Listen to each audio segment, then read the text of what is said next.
Hello, hello.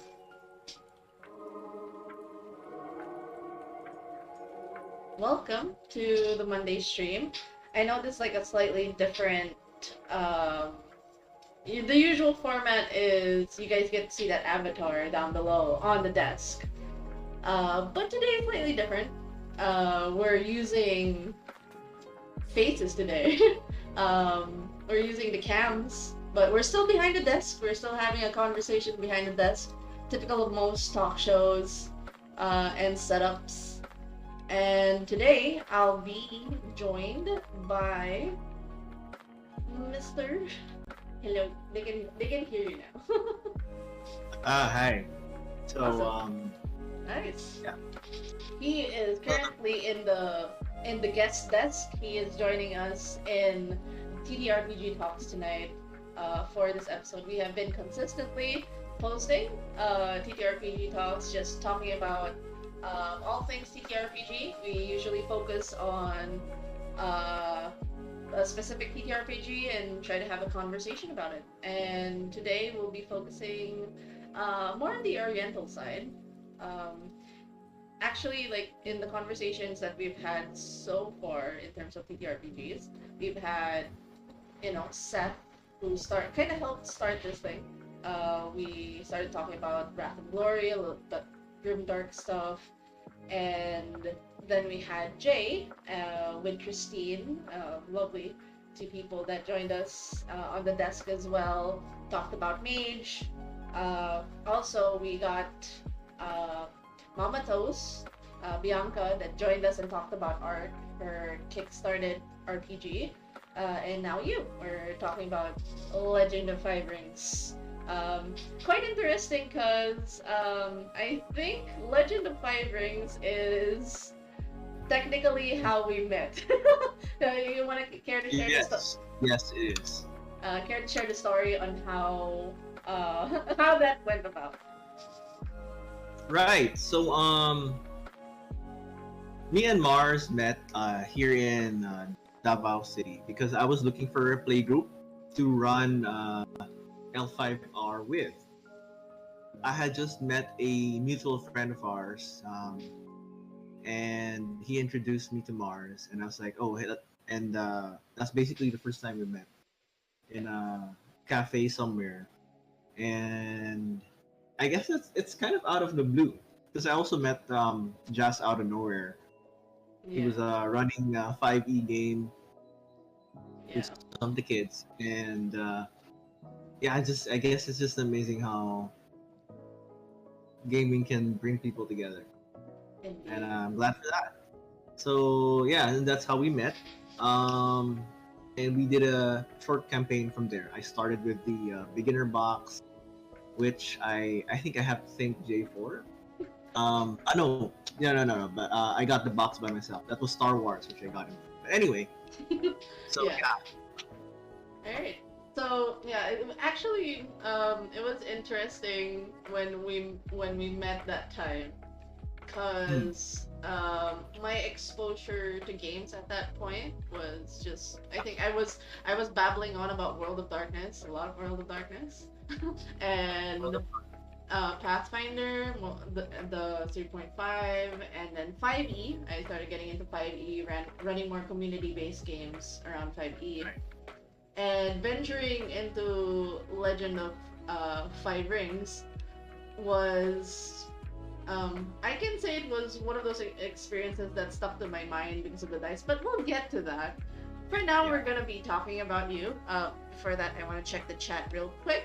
Thank you, Art by Shyla and Seedsock, for joining. Thank you for listening in. Thank you, friends, for joining and listening in. So we're gonna get to know a bit about John. I know John, in a sense that we've been playing around the same circles and chatting every once in a while. But in this talk, we want to get to know you first. So we know that you play Legend of Five Rings, but what was your first system initially? Okay, so the first system that I played in, that I really got to play in, was Exalted First Edition. Yeah. So I had heard about D&D, of course, but the first game I really started off with was Exalted 1E back in 2002. So it was a new release. It was one of those fresh off the press kind of systems and games. And it's connected to World of Darkness because they're by the same publisher, White Wolf Systems at the time. Currently, it's Onyx Path because White Wolf became Onyx Path. So yeah, that's the that answers the question, I suppose, of how long I've been Yeah. playing First Ed. tabletop RPG. So it's like I don't know how many years is that. It's been a while. Um, 19 years. My goodness. yeah. I remember I listened into just to let everybody know that actually tomorrow marks the day of like the anniversary of the second episode of Rolling in the Den, where John guested. Um, we talked about leveling up in games, in life. Actually, I kind of want to let you guys listen to a quick clip of his chat, like a bit of inspiring stuff. Let me just mute the Sure. music real quick. Fade.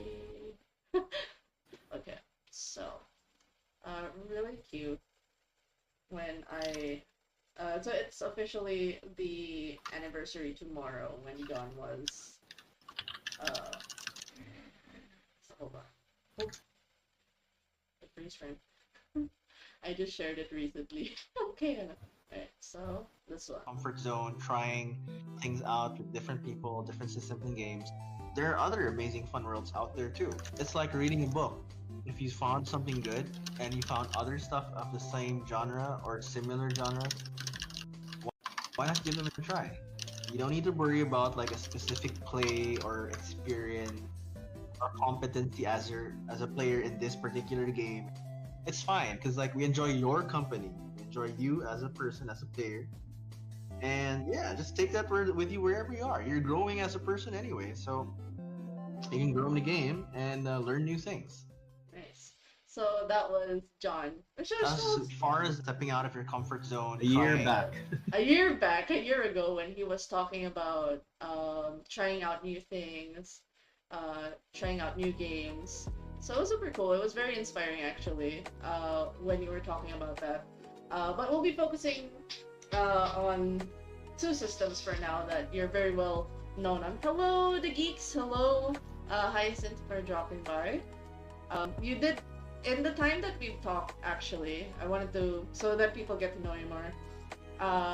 In the podcast when we talked, we kind of mentioned like the groups you were in, where it's kind of providing like a place where.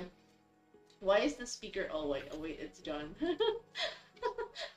What?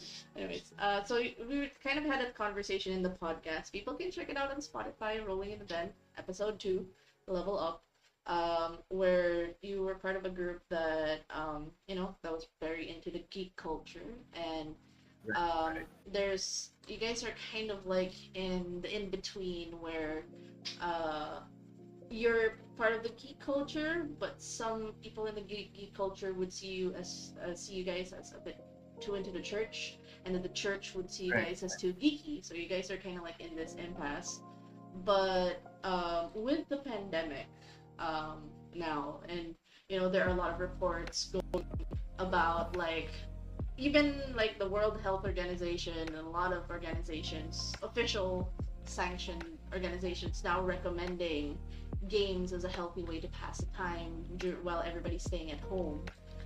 Has Right. things changed since? Has like from the time we talked last year?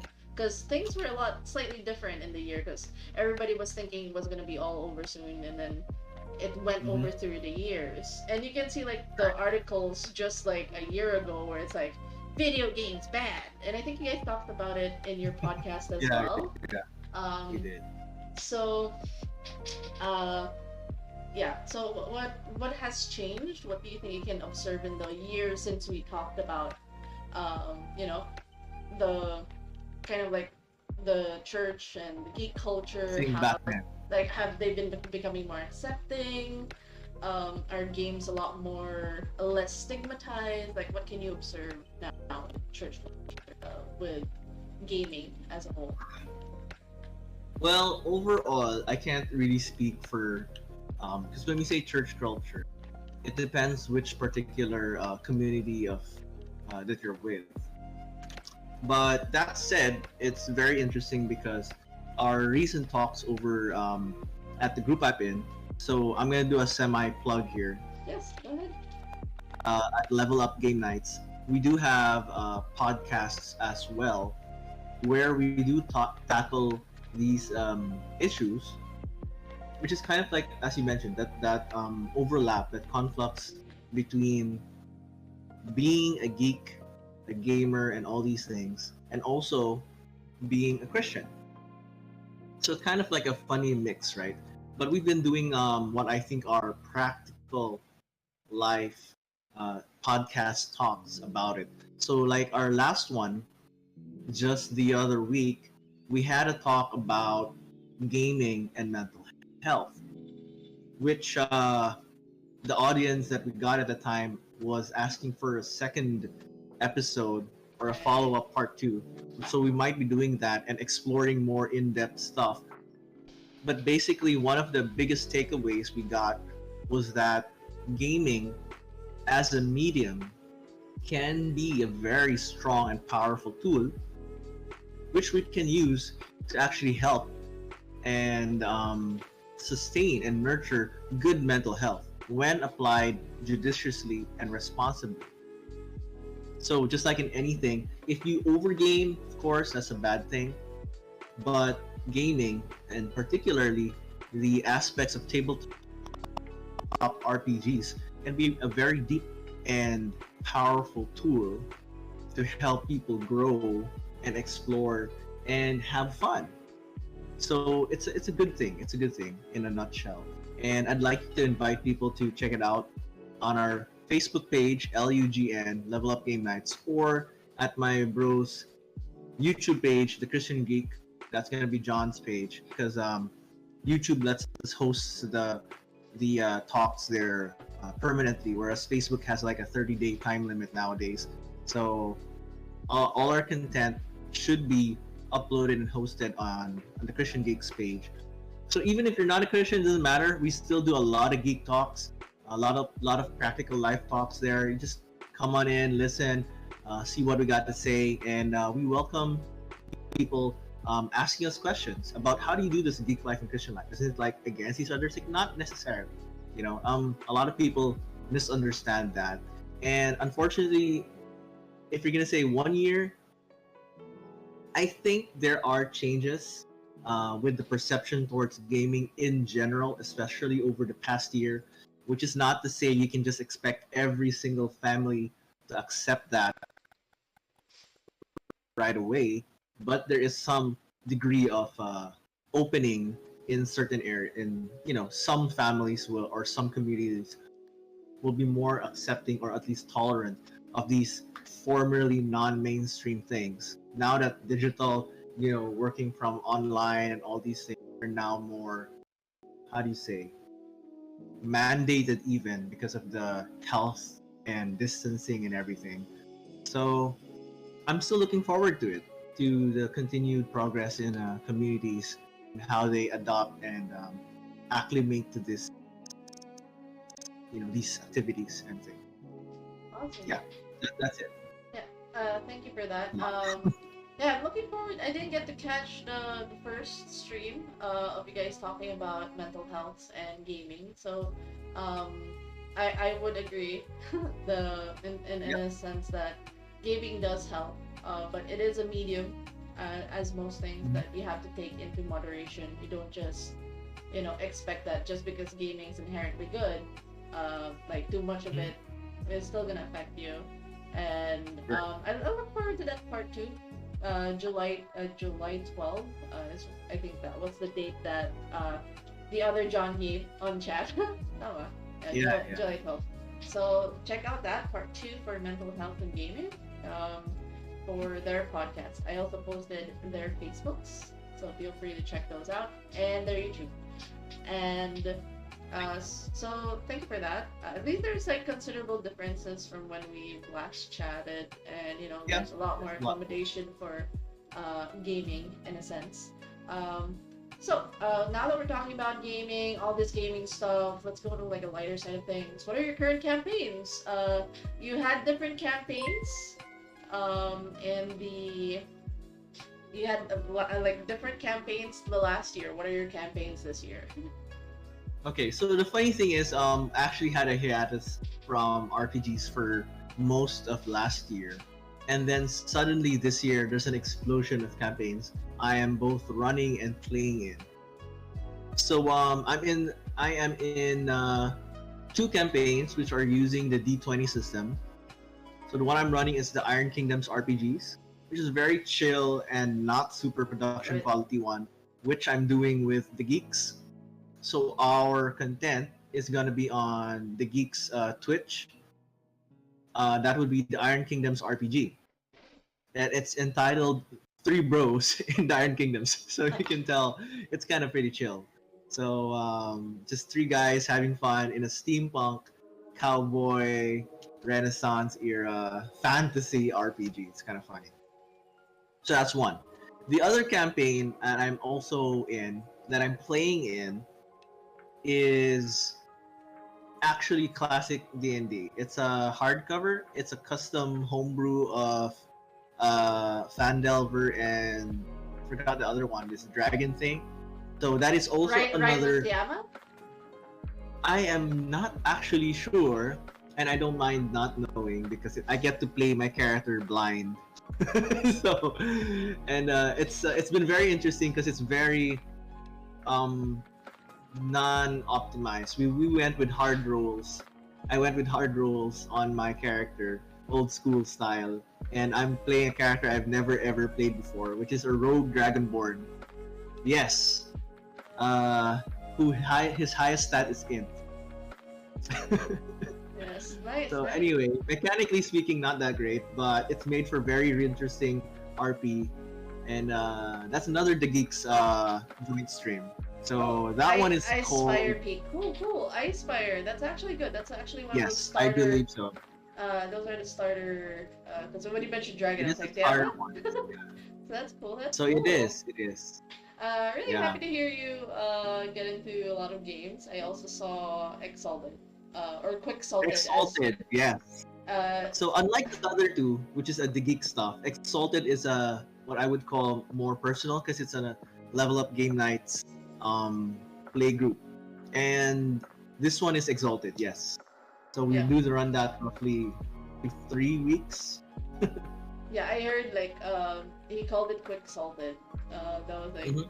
because like it was using quick hacks or something. So it was. I'd Right. really Right. love to hear more about those, but really nice to hear about your campaigns.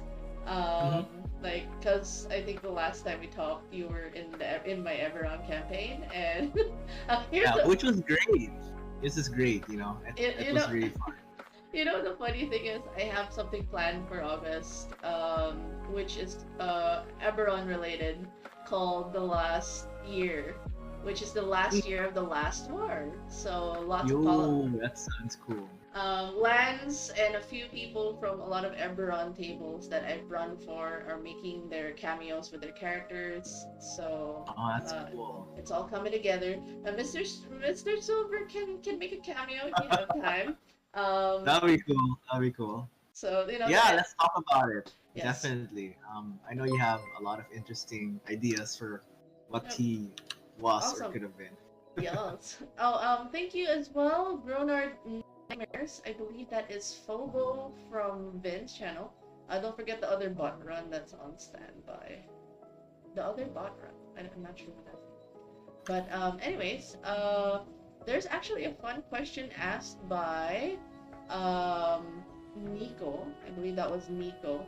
What are the local scene's perception of Christian geeks? The local scene's perception of Christian geeks. Yes. Um, I have to ask what it means by local scene. Like when you say local scene, is it from the church side or is it from the gamer side? Because that's kind of the overlap. So Wait, hold on. I guess I can answer both, maybe. So from the church side, it doesn't really seem to be saying much from my perspective. Now, of course, this is personal POV, and I am very aware that the perspective I take might be more. Wait, wait, Um, wait, yeah. wait. The KBPS dropped, and I don't know why. Wait, Oh shoot. Okay. Okay. oh, let Sure. me We'll just. wait on it. Okay, now it came back. That was just maybe. I don't want you to Is talk it with the. live again? It's weird why it's red now. Calm down. Calm down. No problem. Yes, it's FOBO. Yeah, it's FOBO. Just making sure that. Because the bitrate says I'm stable. I just have to make sure that it is.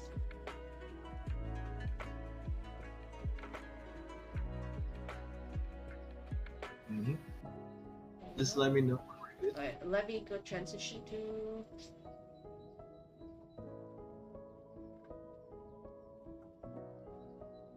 Let's see.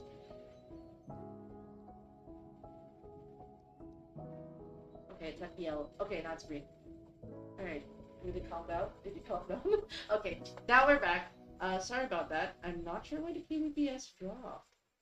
And just making sure you guys see. Are you guys seeing the stream just to make sure? It's not too unstable. You guys can still hear the audio.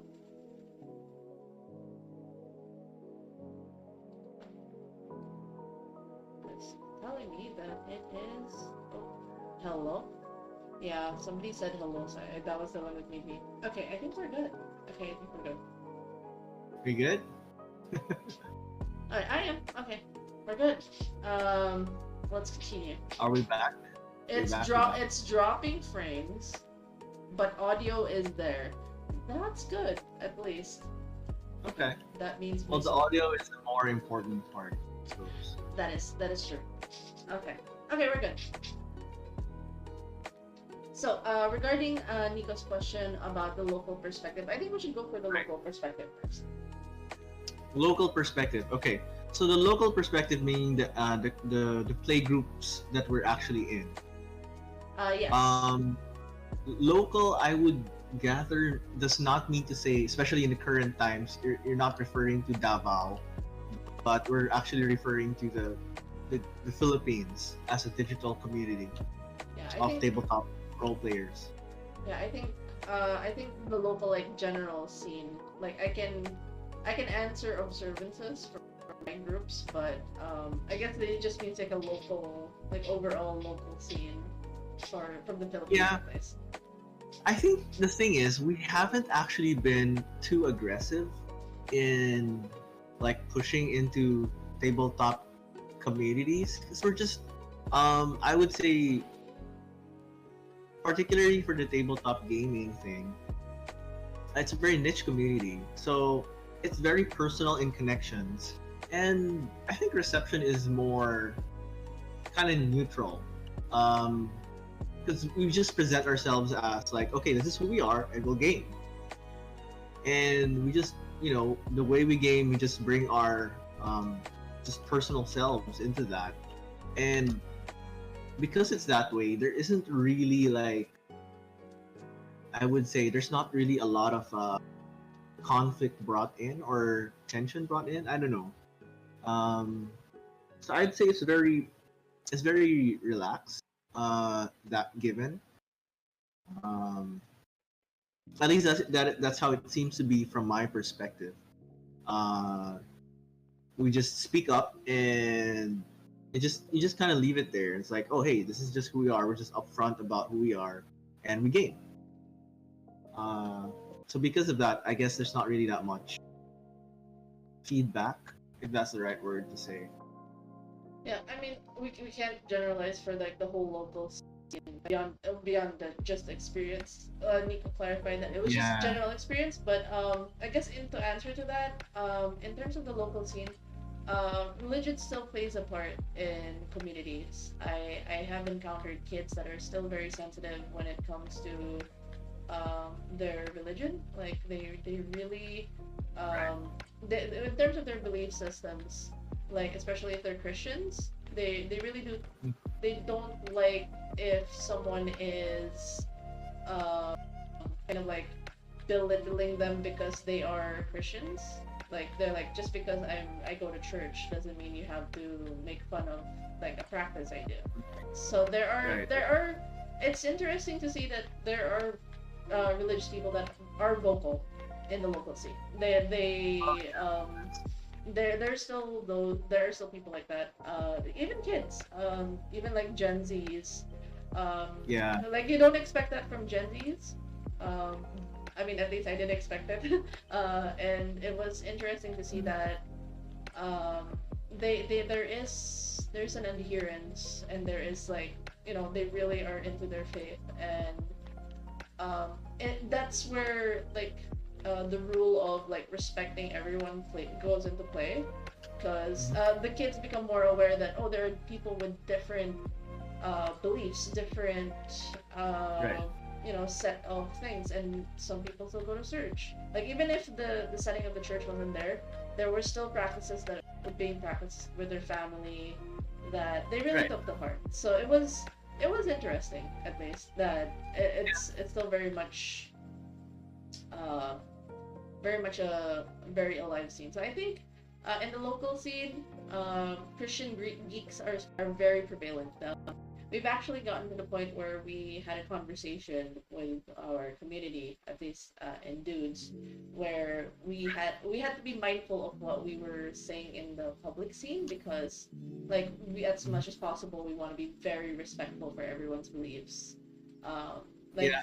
like, like there I think there's interesting is just to throw it in is that the geeky community tends to attract a lot of people not typically from the religious communities because the religious communities, as I mentioned, even back in the last year's episode, tends to be very hostile, and I guess the gamer community tends to also reflect that hostility back. So it's something like we all have to be conscious oh of. my god, that ringing ears died. Oh, sorry, that's on my end. Let me fix that. Hold on, tech. Yep.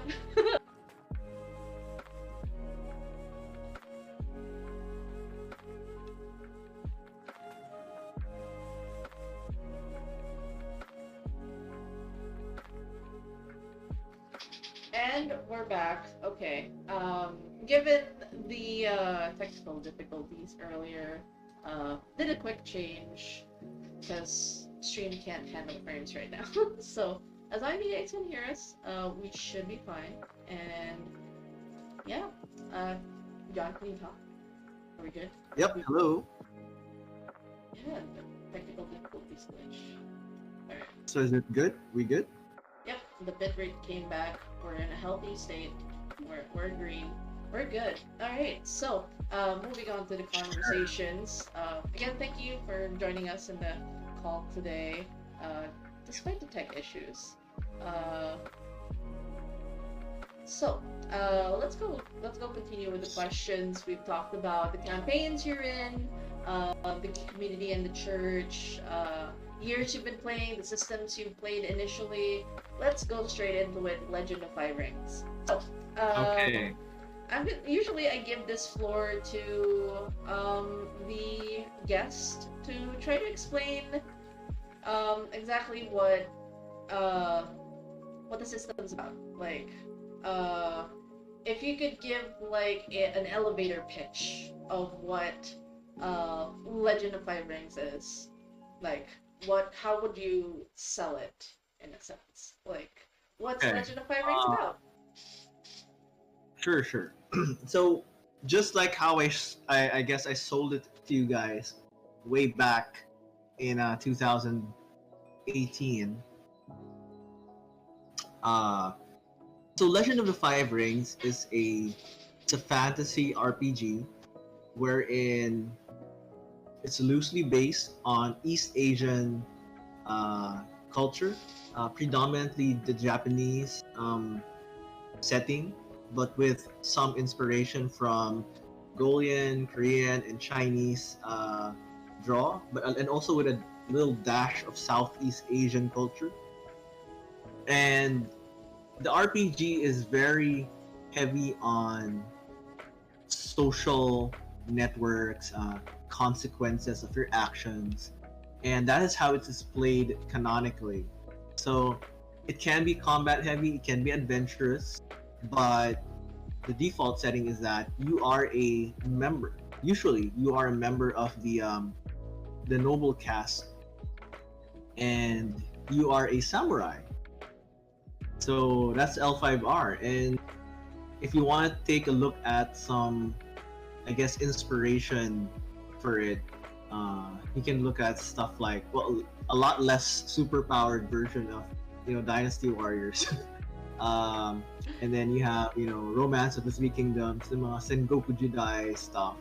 So, if you're into politics, into building your clan, your house, your family, helping them rise or changing them, it depends. There's a lot of things that can go on. There's a lot of political and social dynamics within the game. So it's a very good game for that. And it's a very narrative game na for people who want really to see character development. It has that in spades because you have so many personal, relational, emotional, and spiritual challenges, not just physical challenges, which your characters can get subject to. So there's a lot of that going on. And so for me, it's a very story-driven game. It is not your, it is not, I would say, fit. Well, not fit. It's not best.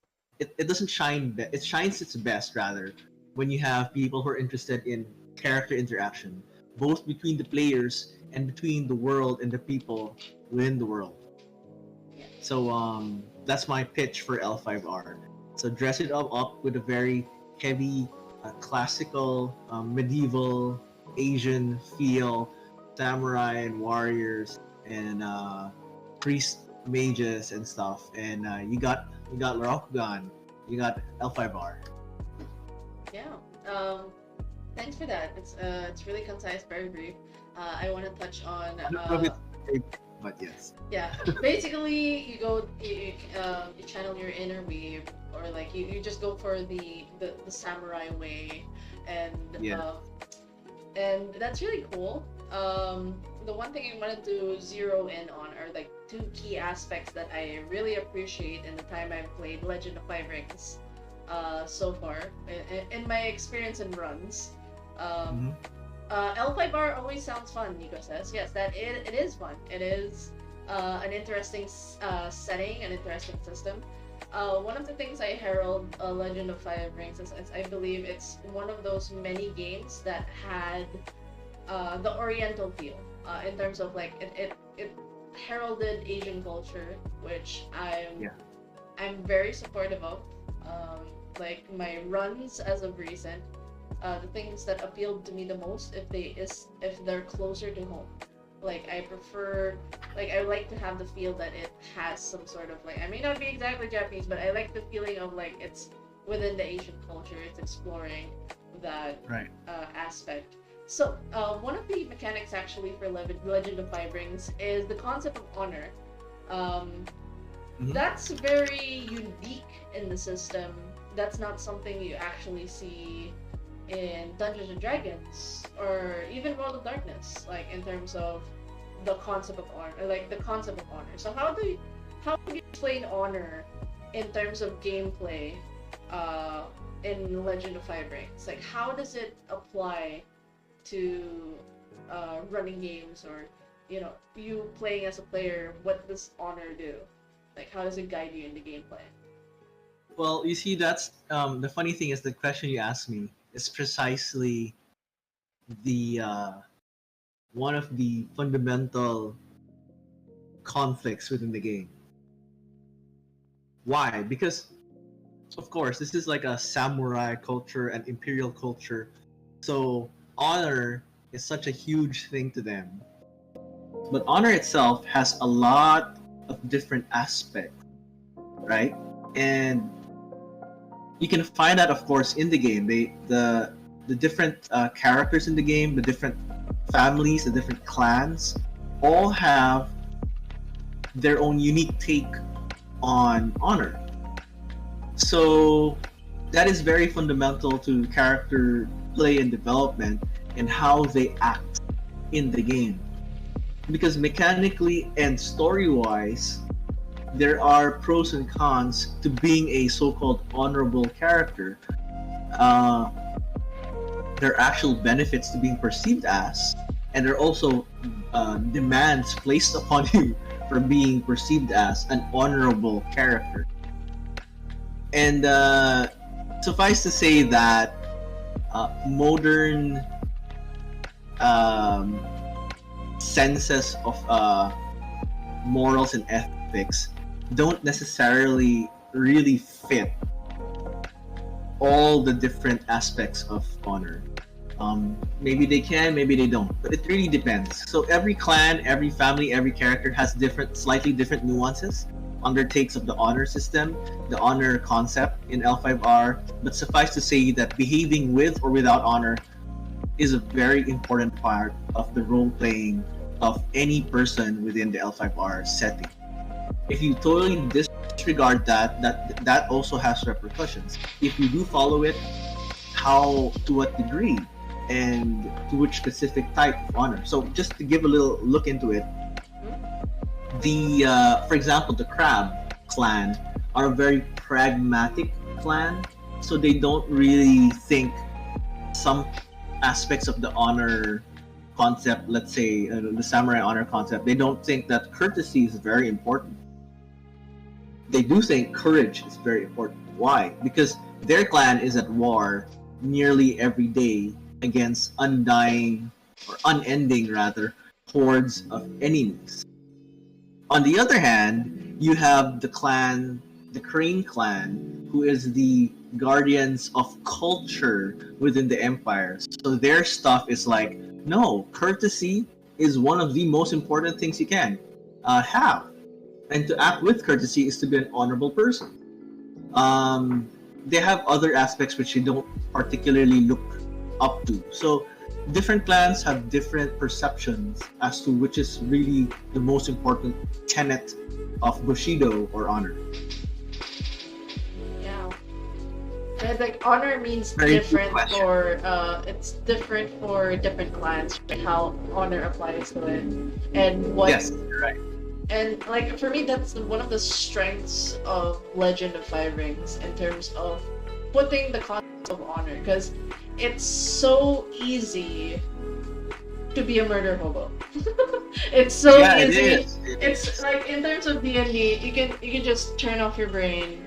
I'm gonna be the hero, air quote, hero of the day, and kill some monsters, bash some enemies, go into town, without the repercussions of like how your actions are seen by society, how you're interacting with different personalities, different clans. I think that's a very interesting concept to explore, at least in Legend of Five Rings. Like that's, for me, it's strengths. And I guess speaking of clans, I know you did. I recently found out about the word scuffed. Just the kids. So I remember you did like a scuffed. Technically, it was my PC still. You did a stream explaining about the different clans. Right. And you mentioned briefly how different clans have different ways of interpreting honor. They have different storylines. I don't think we have enough time to like go over each and every clan again. Yeah, it's alright. What's your favorite clan? And why is that your favorite clan? Out of all the clans out there, I believe there are. Right. I forget how many clans are there. I think there's not counting There the are- minor ones. So there are 7 major ones. Yes. 7 major clans. And or as the great clans, there's 7. And there's a variety of minor clans. So I'm gonna just stick to the great clans for now. when I started the game, originally I got into L5R because of the card game. So there was a CCG way back. It was competing with Magic the Gathering back then, and I gravitated toward two clans, which is the Crab Clan and the Lion Clan. So for both of them, they're very heavy and militaristic, which is I was drawn to that. So even up to today, I find those two clans to be clans I'm very attracted to. But looking at the way I play games nowadays, I would prefer the Lion Clan a bit more because they have more interaction within the social political thing of the empire. Whereas the crab, you can play them in other ways, but they tend to be more focused on combat and battle because that's their clan's role within the empire. They are the wall between humanity and the Shadowlands. Whereas the lion is they are the honorable sword of the battlefield, which is a bit more for me. It's a bit more interesting because there's a lot more um, stuff you can play around with in terms of non-combat storyline. Awesome, awesome.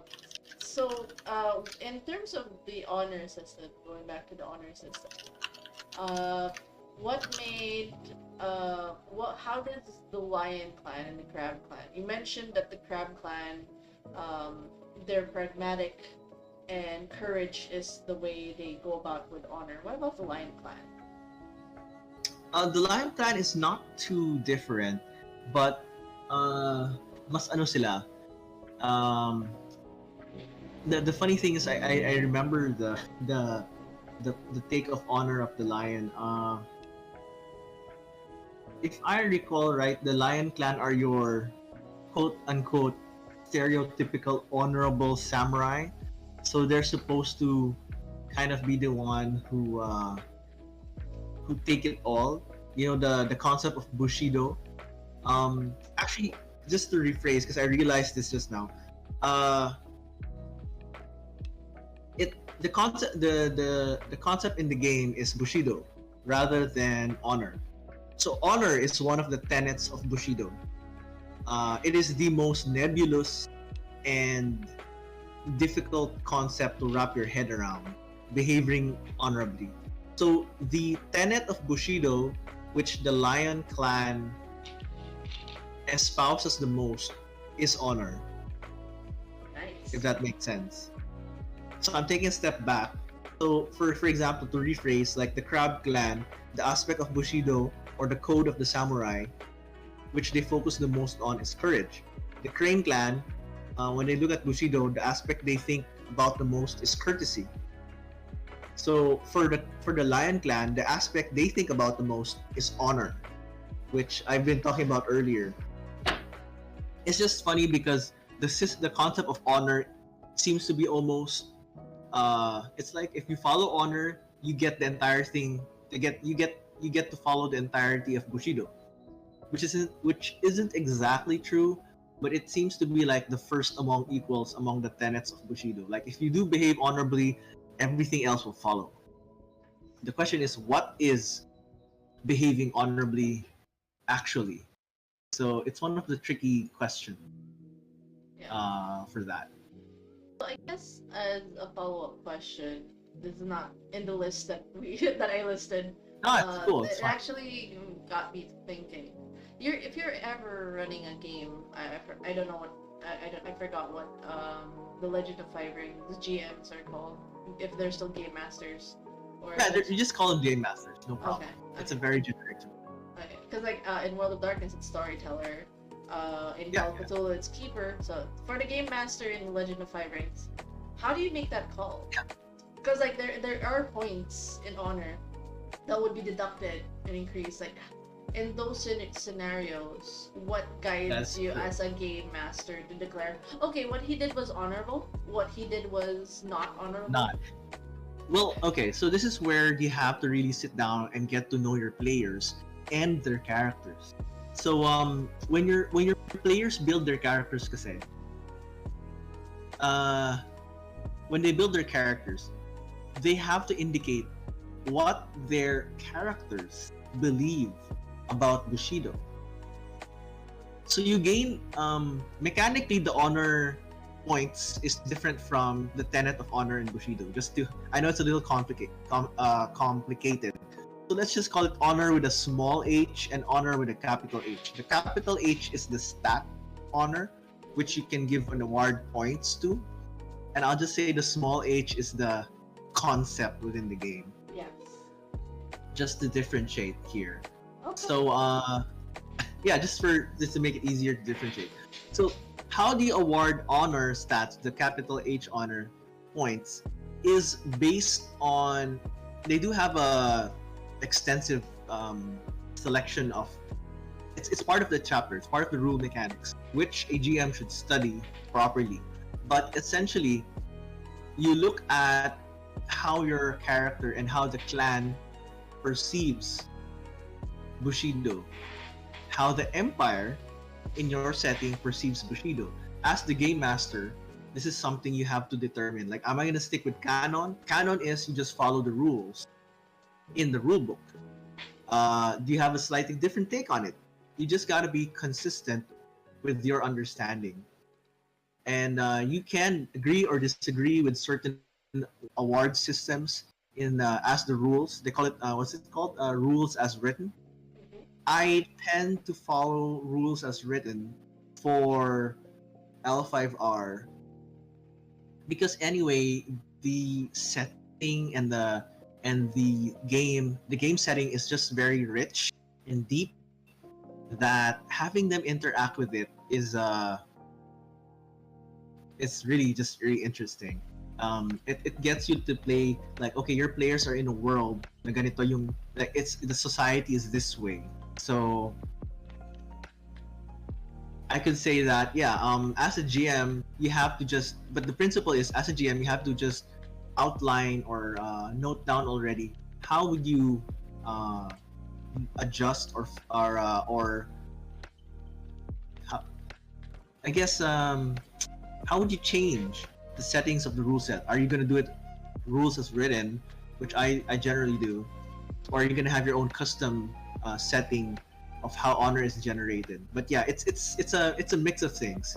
So you have to look at their world setting, you have to look at your characters or the players' characters, how they view honor, and how the families and clans of those players' characters view the honor system as well, because it all interacts. So for me, Yeah, has it just been to keep difficult as a game it's a bit master? difficult. I'll admit that it's a bit difficult, but just to keep things simple for me personally as a GM, that is why I just go with the rules as written. Because anyway, in the first place, it is quite deep already.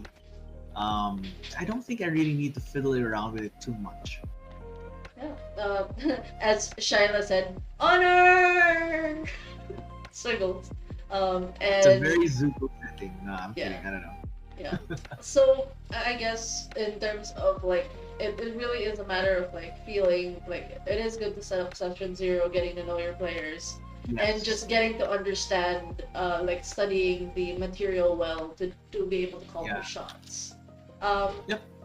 I guess another follow up question to the follow up question about honor. What was the most interesting call you made for like an honor based thing? Has there ever been an instance that really stuck to your mind when you say, okay, I will remove your honor or I will add an honor for what you did? Is there anything that comes to mind regarding your runs? Like one Well, I'll be instance. frank because most of the games I've run have been short campaigns. So the way I like to run my campaigns, especially with a new group, is I usually start with the beginner box.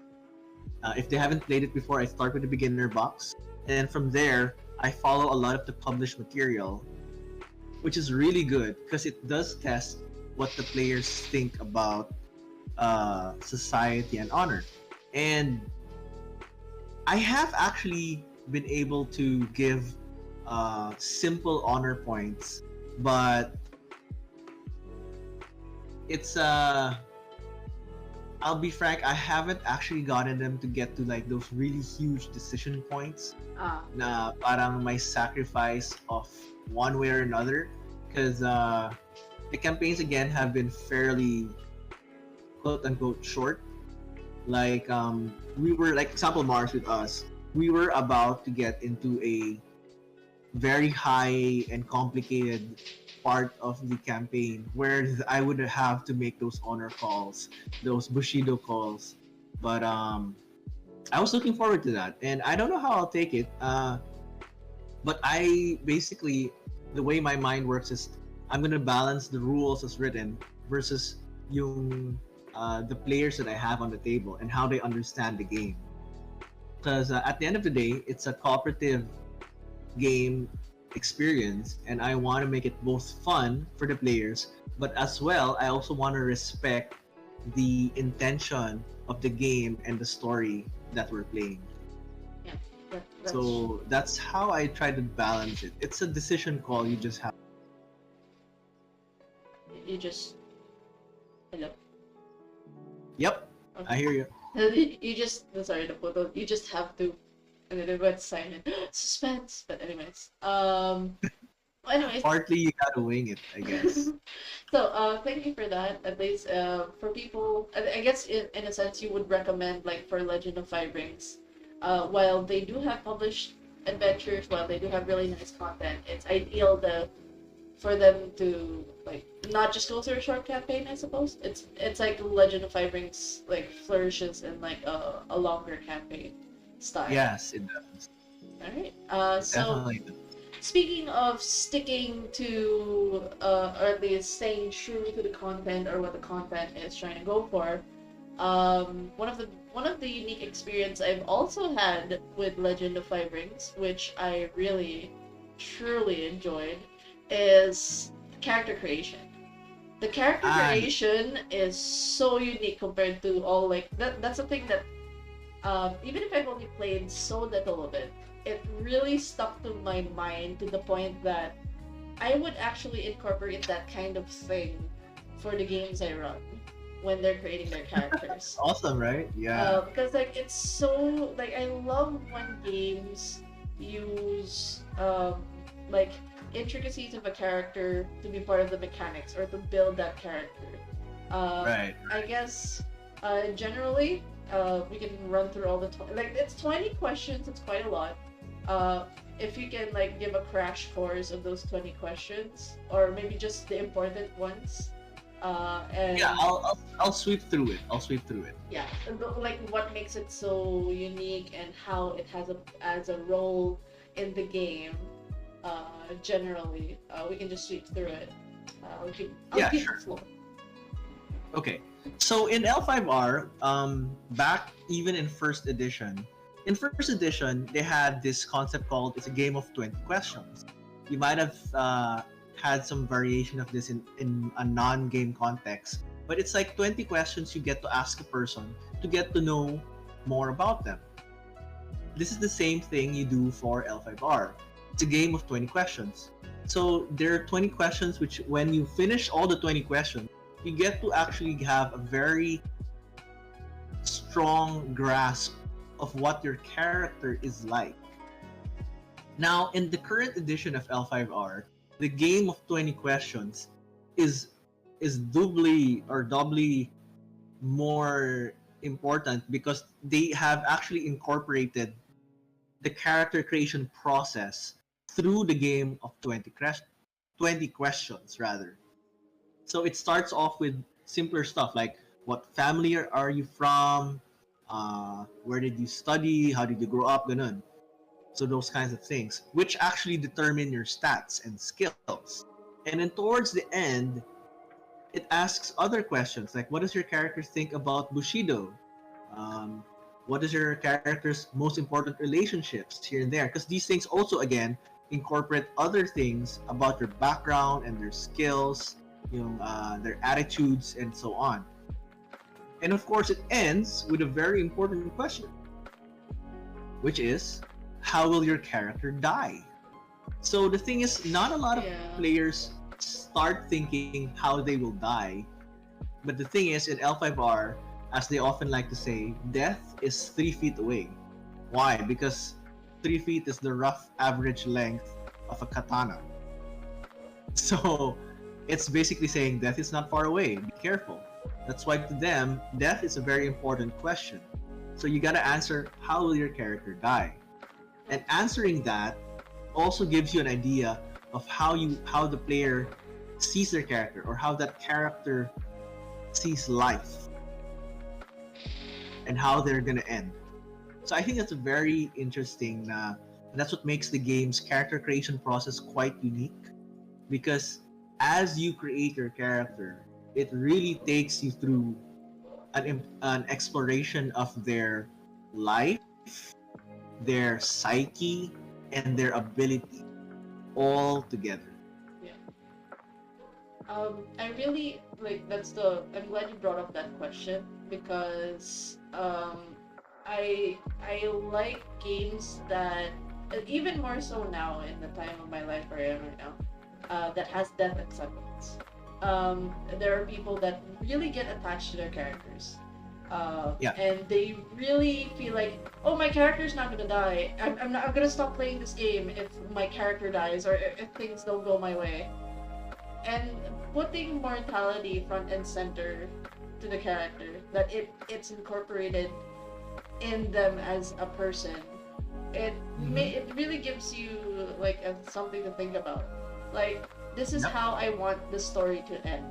It'll end on my terms, that kind of thing. And I really like the element of that because, like you said, it's death is 3 feet away. Um, like death is part of life, and even in game, the way they incorporate it, it's just beautiful. It's actually one of the greatest questions that I've actually used that question often. Like when I give the so how do you want your character to die? It also helps uh with session zero as well. Those initial It does. questions. When you start to It's a get to great know session. the 20 questions is actually very intensive for you to like how your players answer those questions already gives you insight on how they would handle honor, how would they handle death, how would they handle um there's also a question about like your ancestry, like it has a play on how your life is, so like ties It to does. family, so really good stuff. I'm glad that the system like more or less is still out there, but there's also the reality that I'm not sure anyone in the audience knows, but Legend of Five Rings, at least the role playing game, the company, I think the company now is Fantasy Flight, but previously it was Wizards of the Coast because they had Mm-hmm. Rokugan, and there was a lot of changes, but they more or less fell into Fantasy Flight. And it is quite unfortunate. I believe it was announced last year that they closed down their tabletop role playing doors. They're Yeah. no longer providing content, at least to the current edition is fifth, right? Yeah. The current edition is fifth. So fifth Well, edition. there has been some good news on that front, because what happened with Fantasy Flight is, in-house they closed off their division that actively, does the writing, I think, and the production. What they did was they outsourced it to a different company to continue all of the RPG lines. So they basically just said, okay, we're gonna shut down in-house. We're gonna tap this outside RPG group Oh, development. So actually, it is continuing development. Uh, just to recap, Fantasy Flight Games has their own in-house RPG system called Genesis, which I like to call as a narrative dice system. It can be applied to any system. That's why it's Genesis, generic system. And a modified version of that is what runs the RPG of Legend of the Five Rings. Genesis also powers Star Wars the RPG, the current edition. And these are two settings which are very strong on the cinematic action, and then they just let you get more into you know the the storyline a lot faster and a lot easier. So yeah, that's the system part. Yeah. To Nico, Yeah. yes, it is Fantasy Flight. So, while they close their doors, they're still. That's actually a good. The one thing I worry about because like the content is really good. It is. It's great. Hopefully the people they've outsourced, like fulfills that kind of like keeps to the spirit and the heart of Legend of Five Rings, Mhm. because those are like their strong points. But Yeah, it is. which leads to the question. Well, it's good at least that they've outsourced, but this begs the question though. Do you feel at least that Oriental games like this, Legend of Five Rings, they don't get much traction versus the usual medieval fantasy? And how do we make the role-playing game community open to like Oriental and Asian story beats? I think it's something that's gradually opening up. Um, the medieval game trope is a lot easier to get into because it's a lot easier for people to see and to understand. You look at most movies, you look at most TV shows, you look at most of these visual stuff, and let's face it, visual is such a huge part of us to appreciate things. It's mostly Western. Yeah. However, I mean, you look at the biggest stuff, The Witcher, etc., it's Western. However, in recent times, I would believe that there is a slowly growing community or a slowly growing awareness of the more Eastern type of show, which is coming out of the Korean dramas and the Chinese dramas. I would want to say the Japanese dramas, but uh, well, they're still pretty good. Quality wise, maganda pa rin. They really have good stories. And I also want to say, like, a really fine example of this is the recent Kenshin, Rurouni Kenshin movies. So those are excellent examples of it's like very L5R, honestly. Minus the guns, but yeah, it's very close to the spirit. And so I would like to say that yeah, anime in particular and the Chinese period dramas and Korean period dramas, they can help open up a world for others to appreciate the setting Yeah. much better. Yeah. I mean, it can't be helped that the Western medieval fantasy is very strong. It And is it does extremely have strong. strong influences. Like Dungeons and Dragons, it's a very big game. Yeah, And not a lot of people have heard of Legend of Five Rings.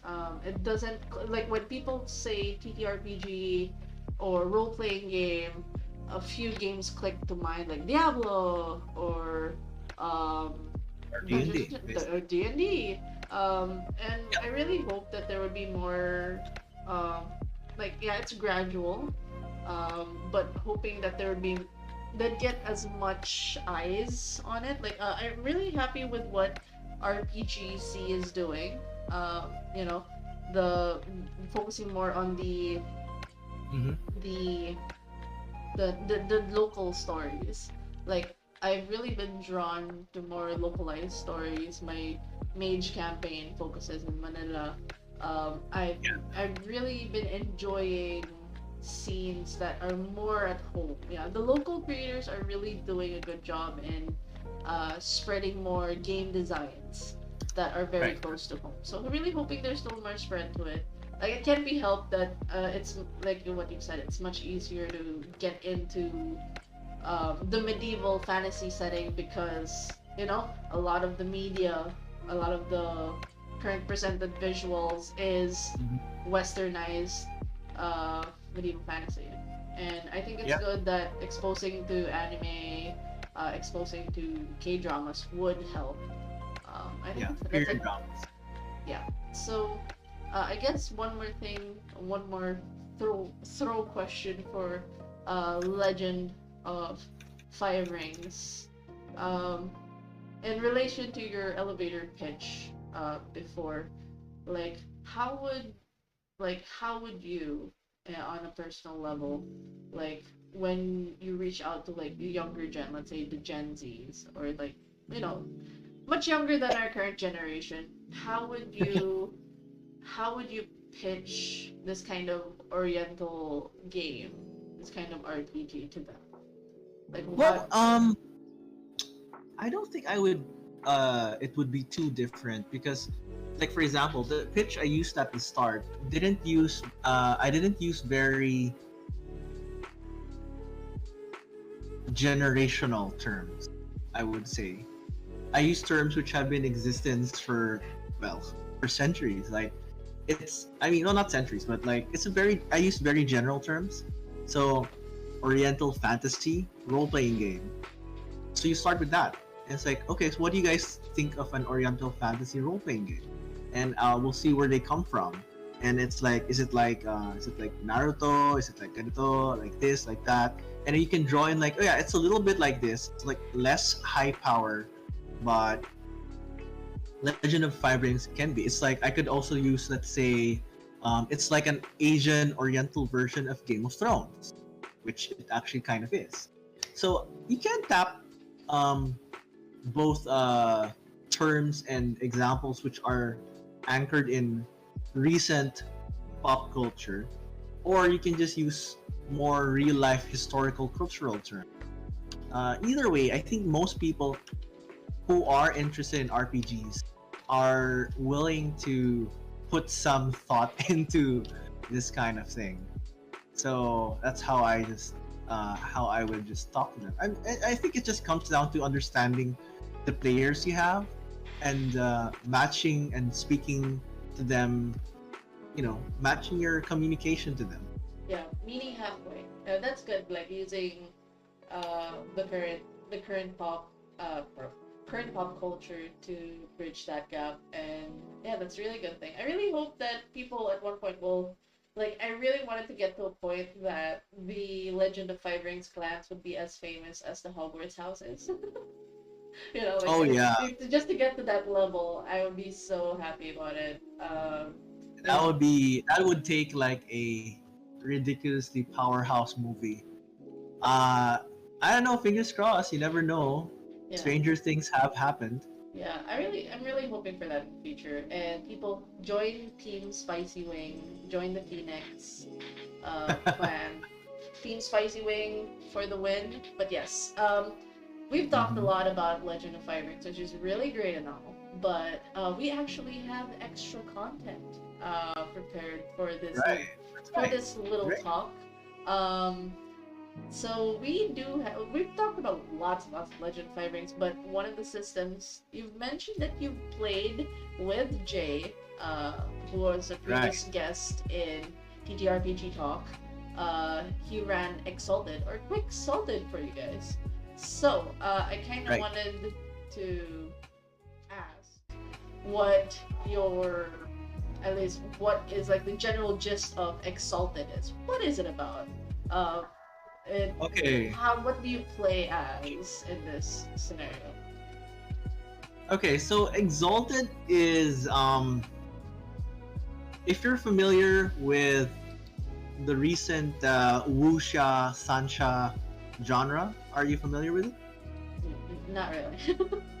Not really. Okay. So I don't know, but it's a growing content that's appearing nowadays, translated from mostly Chinese writers. But it's a very high-powered, super-powered martial arts settings. So they've got a lot of fantasy works which are coming out from China, and I think this is very um, it borrows strongly from that. So Exalted is like it's your anime version, your Eastern superpowered mythical anime version of D&D. That's the one way how I put it. So Is it like Theros or like no, not really. I mean it's there is some it's like Theros in the sense that yes, there are gods. In Exalted, there are literally millions of them. there's so many So gods?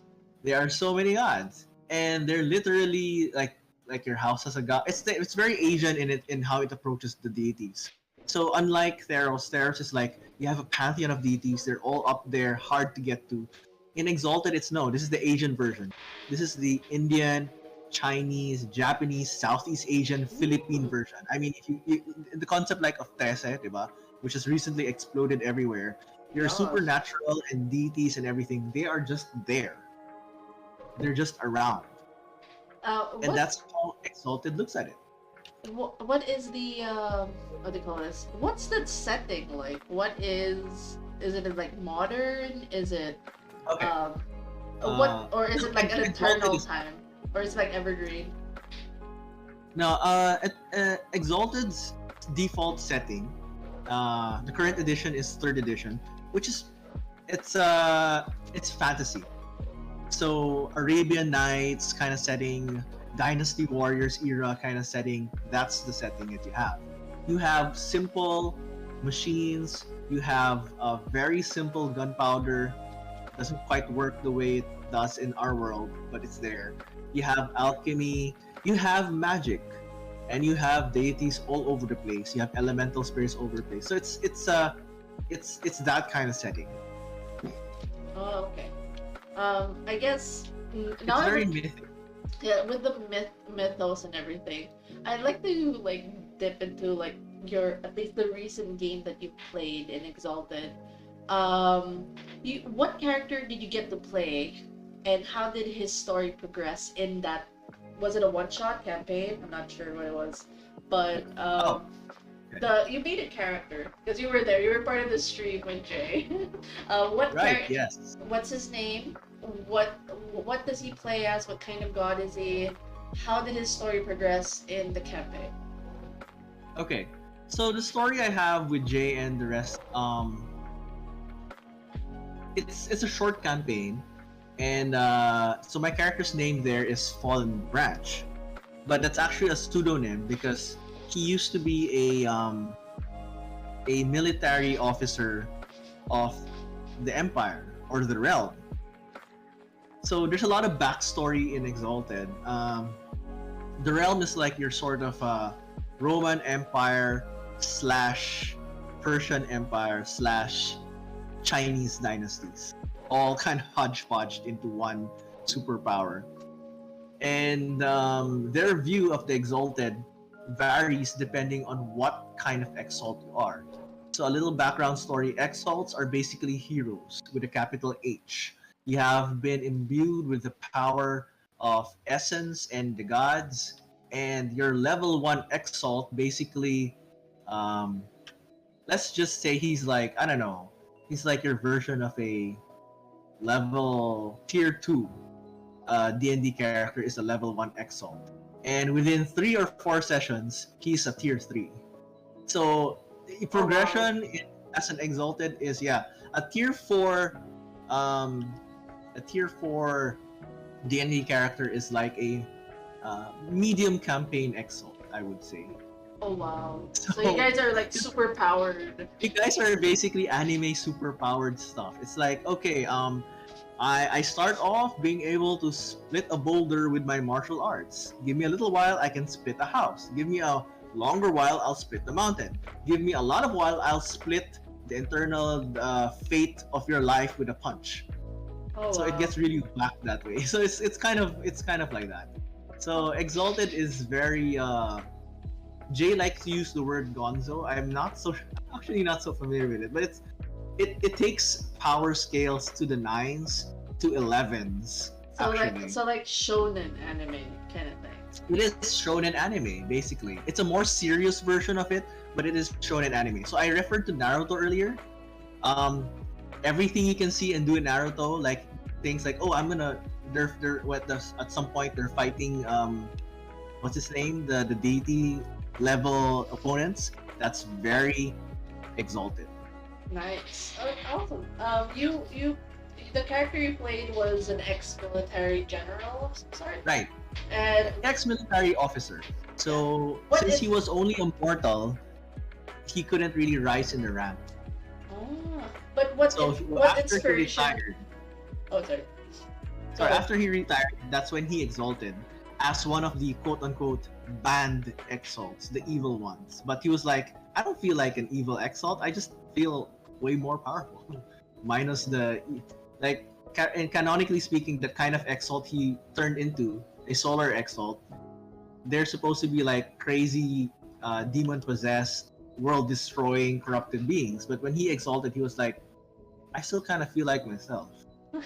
It's just like, nothing More. happened. It's just another year on my life, I guess. Like I just feel really more, but I'm still myself. So it's kind of interesting that way. What's your inspiration for your character? Uh, that's a good question because I'm not sure. Well, I've always liked playing characters with a link to the Dragon-born dynasty. So in Dragon-blooded dynasties rather. So in the game, the Dragon-blooded are the accepted exalts. They're the ones who currently rule the world of creation. And so there's a lot of political, social connections there. And I really like that. So you can see the kind of game I play now. L5R, Exalted, na ganito. So it's So I like that because it makes for a really interesting storyline. So I created a character which had a link to that. Awesome. So it was just like more or less it kind of adheres to. I'm a super powered guy, but I'm also at the same time just the average Joe or some sort. I have a family, and I care for them. Yeah. So, he's such a normal guy. Like as normal, yeah. The way the kids call it, they call it the commoner. But the commoner's like so powerful, but you know, he tends to the farm, he tends to the gardens, but he has like the ultimate can happen. Yeah. the ultimate stats, but he's just a commoner. He lives a normal life. It's just that monsters kept pillaging his village. He had to protect his farm, kind of thing. So that kind of can happen in Exalted actually. Like you have this guy and his primarily he's just he's a defender of this community. And that's what that particular Exalt does. He defends his community. So that can happen. That can totally happen. Right. So speaking of Exalted, you did mention you played the first edition. Yes, I did. And Scion will get to it a bit, but in your observations, it's currently on its third edition. A lot of systems are currently either fifth, sixth, or second. Yeah. Does this cater more to an older demographic, or do you think this is very accessible to like the kids that are, or like the people that are getting into TTRPGs? Do you think that this system, Exalted, can be introduced to people that are outside the usual demographic, the older demographic, who were exposed to the first editions? I'm gonna pitch it as, okay, first off, I love Exalted because its setting and its concepts and the characters and the stories that you can find in it are they're really great. You know, there's things that it's something that's hooked me for like, it's like what, 19 years. So, super ganda ng yung story niya. The setting is really great. It's huge. There's so many things you can do there. The system, however, as might be guessed at, we mentioned this thing that we're playing using Quick Salted, which is actually a simplified hack version of the Exalted system. The thing with Exalted is they gave a very granular system which can unfortunately bog down gameplay, particularly in combat. Like, I know they were trying to create a system which reflected like I can superpower alam mo yung like when you look at anime characters pulling and then they're like, I'm gonna do a triple slash combo and this other character will be like, I'm gonna parry each and every one, and then the other guy said, I'm gonna use my special power to counter that. When you see this animated, it looks so cool and awesome. But when you run it in an RPG and you have a separate power for each of those powers, and then you have to roll each of those individual things. Yeah, it can get we're not computers. It gets really bogged down. They were trying to emulate that feel, that anime combat feel, but it's hard to do that when you roll dice for each and every single thing. So in concept, it was interesting. In action, we're not we're not computers, so we can't calculate so fast as to make combat and all of the actions smooth, which is why you have quick salted, and that's why the company is coming out with Exalted Essence, which is a streamlined version of all of the systems and mechanics they do have. So that's what I'm looking forward to. And actually, I think, if I'm not mistaken, it is about to wrap up its Kickstarter very Nice. soon. So Exalted Third Edition Essence, which is your is your streamlined version of it, is I think wrapping up very soon. That's super nice. That's super cool, and congratulations to the people that are pushing for the Kickstarter. That's really good. That at least I think the concept of streamlining has been like there was a lot of pushback, at least from like most communities that were really into the grindy math, or like Yeah, really into the mechanic numbers sort of thing. And the key point that you said, we're not computers. We want to do awesome things, but we don't want to be bogged down by those hardcore mechanics. Like we want to be able to enjoy things.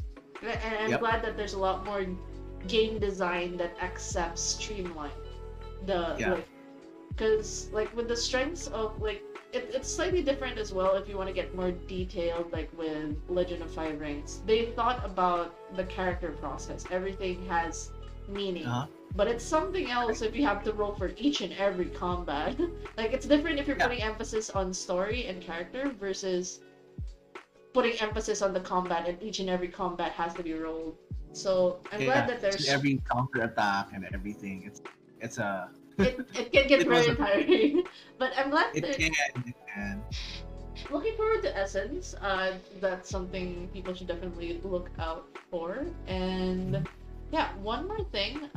As we're actually gonna close things up. I think we more or less answered most of the questions for Exalted and Yep. Legend of Five Rings. What as we end more or less the stream, what are your takeaways, or what do you want to leave upon my lovely audience or the people that are listening to? Like, what do you want them to take away from the conversation we had today about Legend of Five Rings and Exalted? Well, first of all, I just of course want to thank everyone for coming to listen to me and Mars talk about RPGs and stuff. Basically, all I have to say is not too different from the first session I had with Mars, which is that there are a lot of other games out there, a lot of great stories waiting to be told for you to experience. And I just hope that we get to, or you, our audience, and whoever else gets to hear this, get to try and explore all these other possible storylines for you. So let your character go into other worlds, explore other stories, and just have fun, explore. And it's a good way to grow. It's a good way to try things out. And hey, it's a game, it's an RPG, and where else can you get to do all sorts of crazy, funky, cool, and sometimes, most times, dangerous things, and actually, do it in a safe and enjoyable environment. So might as well do it in all these different RPG settings. Try it out, and yeah, don't be scared to try new things. You know, Yes. it's a different set of games. No worries about it. Yep. Again, thank you, John, for your time, dropping by and being my guest for TTRPG Talks. Thank you again, because Legend of Five Rings, I believe, and Exalted is a great way for people to try out like Eastern style of storytelling. Um, Definitely. Oriental style, definitely at one point, you guys should definitely try it. Um, and I think, and my takeaway for this is that to, as much as we like what you said, try out new things. I really like the emphasis of honor, like how you go about with honor in games, and thinking about you, how you make the story with your character, thinking about from their conception, their family until their death. It's something that people should appreciate. It's not just typical create a character hack and slash. Well, that's fun, there's no harm in trying out things that would enrich your type of gameplay or your style of gaming. Try out new things. And again, where can people find you again?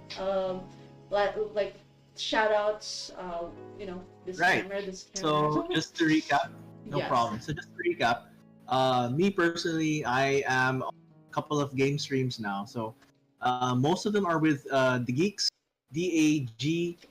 DAGEEKS or DA Geeks on. You can find that on Facebook and Twitch. And of course, my home group is LUGN or Level Up Game Nights or Level Up Geek Nights. We have a Facebook page and Facebook group, and our videos have also been uploaded on my friend's page, or he's another of our core team, called The Christian Geek on YouTube. So yeah, that's about it. Nice. Awesome. Thank you so much. And guys, feel free to check out the channels. I provided the links below. Feel free to give the Geeks a follow. I believe you guys have a stream game. I'm not sure when. When's the next Most skit? most Wednesdays and a lot of Fridays. Let's just say. Okay. Check out their stream. I believe it's nighttime, Wednesdays, and Fridays. Check out their streams. They'll be streaming, I believe, Dungeons and Dragons. Mm-hmm. Uh, D&D and Iron Kingdoms. Dungeons and Dragons and Iron Kingdoms. Check out their campaigns on Wednesdays and Fridays. And as for my channel, we are currently rescheduling the Star Wars This Is the Way campaign. We're looking for another date beyond Tuesdays because Tuesdays is a curse day for the most part. We have not been able to stream for the past few Tuesdays given things that have been happening both on the player and Game Master's end, so we're scheduling for that. But currently, the schedule for this week, for this week's stream at least, there will be a stream on Wednesday where I will be doing the night recap and a bit of tabletop RPG reading, where I will be doing a read of Changeling the Lost in preparation for session 0. There will be a paint and chill stream on Thursday. I will be painting more of the Dark Angels, probably dip into the Chaos Angels as well. Let's hopefully I'll be able to paint more than one meanie on that day, on Thursday. And for Friday, I'll be streaming more Darkest Dungeon runs, so feel free to check out those days. We are still figuring out the schedule for Saturday for Star Wars, but stay tuned for the next schedule. Probably nothing's gonna happen on Tuesday tomorrow, but check out Thursday and Friday. That's definitely 2 schedules. Again, thank you, John. Thank you for this wonderful conversation. I think it's always good to talk about games that we love, and I hope we continue to spread love to everyone in terms of all the other TTRPGs. We gotta give them some love. Again, thank you, and thank you guys for listening. We are going to be hosting our good friend. We will be hosting our good friend Fried Dice Right. He is currently doing a preparation for Dungeons and Dragons, so we are hosting him soon. Awesome.